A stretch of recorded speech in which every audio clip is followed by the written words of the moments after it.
Welcome back नाज़रीन, आप देख रहे हैं जवाब हम लेंगे मियां तारिक के साथ। नाज़रीन किराम, हमें इस वक्त पाकिस्तान का मुफाद, पाकिस्तान के अवाम का मुफाद अजीज होना चाहिए। हमारी हुकूमत, हुक्मरान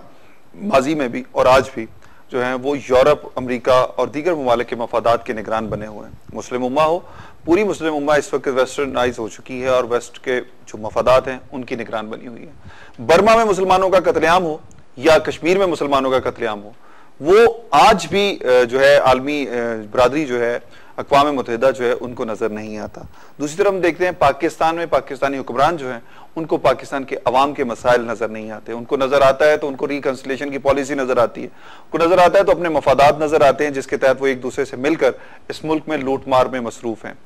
नाज़रीन, देखना ये होगा कि क्या आने वाले दिनों में कोई नया सेटअप जो भी होने जा रहा है, और मैं चूंकि कुछ चीज़ों का ऑथेंटिसिटी जो है, ऑथेंटिक चीज़ें हैं, नो डाउट, इसमें कोई डाउट नहीं है, लेकिन कुछ चीज़ें शायद इस मुल्क के मफाद के लिए, इस मुल्क कौम के मफादात के लिए, मफाद के लिए, या इस मुल्क के जो मफादात हैं उनके तहफ़्फ़ुज़ के लिए हमें वक्त से पहले डिक्लेयर नहीं करनी चाहिए। हमें खुद भी अपने ऊपर सोचना चाहिए कि इस तरह की अगर कोई चीज़ आती है और जिससे इस मुल्क का, इस कौम का कोई फ़ायदा हो सकता है तो उसको ऑन एयर नहीं करना चाहिए। कुछ चीज़ें जो हुमायूं उस्मान साहब ने कही हैं, मेरे भी इल्म में है, मेरे भी उसमें कॉन्टैक्ट में कुछ ऐसे लोग हैं, कुछ ऐसा सेटअप की जिससे जहाँ से बातें मुझे भी सुनने को मिलती हैं। लेकिन एक चीज़ मैं, चूंकि इस सारे मामले में कोई पूरे पाकिस्तान के अवाम की जो 4.5 साल में हालत हुई है उसके हम खुद भी जो विटनेस हैं, हमने 12 अपने प्रोग्रामों में हुक्मरानों की करप्शन के पर्दे चाक किए हैं, लेकिन अभी तक कुछ नहीं हो सका। हमारा काम सिर्फ वो जिस तरह ढोल वाला जो है अपना ढोल पीटता रहता है, हम तो शोर कर रहे हैं, लेकिन कभी इस शोर का नतीजा सिर्फ उस सूरत में निकलेगा जब अवाम अपने वोट के जरिए आने वाले इलेक्शन में सही लोगों को मुंतखब करेंगे। लेकिन अगर आने वाले इलेक्शन से पहले कोई नया सेटअप आ जाता है तो उस सेटअप में क्या होगा उस पर बात करेंगे। हमारे साथ हुमायूं उस्मान साहब मौजूद हैं, सरदार बाजी साहब हमारे साथ मौजूद थे, लेकिन वो हमें इस वक्त जा चुके हैं। हुमायूं, एक चीज वही मैं पूछना चाहूंगा कि इलेक्शन से पहले हम बात कर रहे थे कि जी फेयर इलेक्शन हो जाते तो शायद पाकिस्तान की तकदीर और जमहूरियत बच जाती। इलेक्शन से पहले जो नया सेटअप आएगा उसमें क्या क्या होगा और उस सेटअप के जरिए क्या पाकिस्तान के अवाम को रिलीफ मिलेगा, और करप्शन के जो रास्ते हैं, जो करप्शन के इन्होंने दरवाजे हर जगह पे खोल लिए हैं, वो रेलवे में अपार्टमेंट्स हो, KESC में अपार्टमेंट्स हो, वापडा में अपार्टमेंट्स हो, PIA में अपार्टमेंट्स हो, हर इदारों में जो करप्शन के दरवाजे, क्या इन्होंने दीवारों में वो दरारें डाल दी हैं और दीवारों के बड़े बड़े सुराख बना लिए, दीवारों में रस्ते बना लिए। इनको ये रस्ते कैसे बंद होंगे? मियां साहब, पहले तो मैं एक चीज क्लियर करूं कि आपके प्रोग्राम में ही मैंने जब गवर्नर के इस्तीफे की बात हुई थी और सबसे पहले ही आपके साथ ये डिस्कस किया था कि सिंध के गवर्नर साहब इस्तीफा दे रहे हैं, और उसके 10 से 15 दिन के बाद ये चीज की तस्दीक हो गई। उसके बाद PM गिलानी साहब का मैंने ही आपके प्रोग्राम में बार बार ये कहा कि अदलिया के थ्रू वो 15 से 20 दिन में फारग हो जाएंगे, और वो फारग हो गए। अब मैं ही आपके प्रोग्राम में ये कह रहा हूँ दोबारा डंके की चोट पे कि ये 10 दिन बड़े इंपॉर्टेंट है, और इस 10 दिन के अंदर ये चोर और बेईमान और डाकुओं का सख्त तरीन एहतसाब होने जा रहा है। एक दूसरी भी चीज है,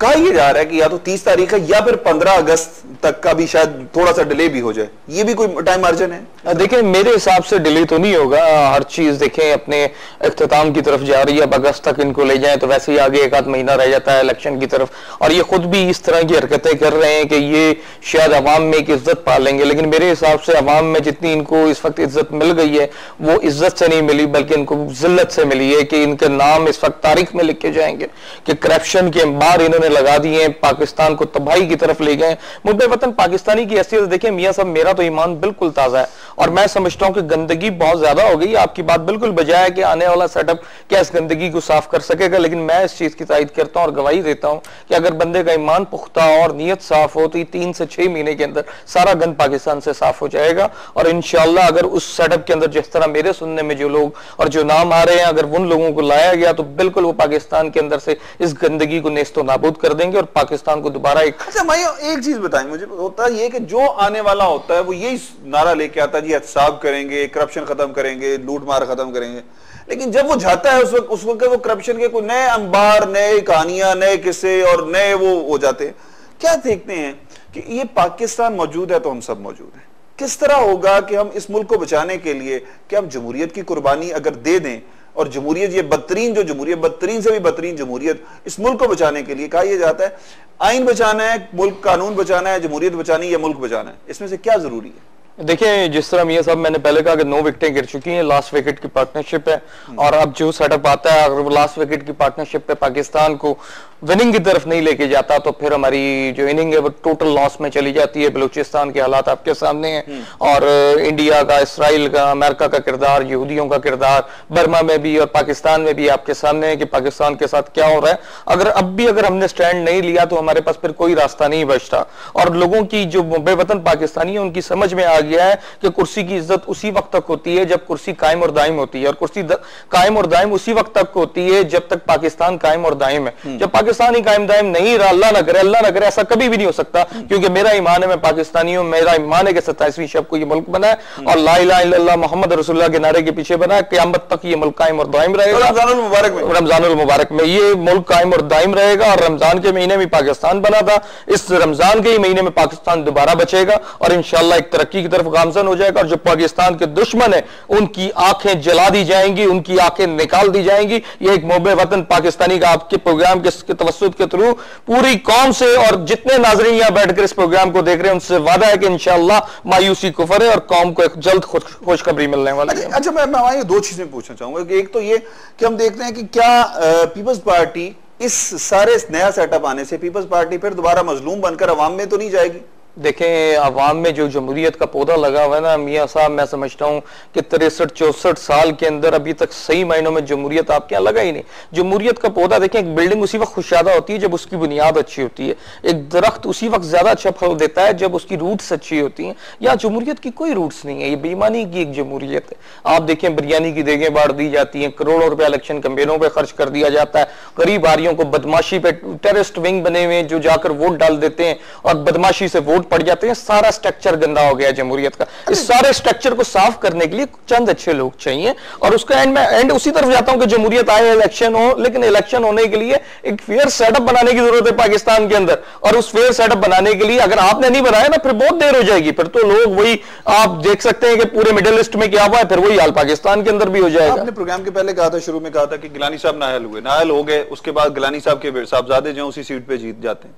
क्या देखते हैं कि पीपल्स पार्टी ये कहती है, गिलानी साहब ये कहते हैं कि जी ये उन कुव्वतों के मुंह पर तमाचा है जिन्होंने उन्हें नाअहल करार दिया गया है, जिन्होंने अवाम के एक मुंतखब नुमाइंदे को हटाया है।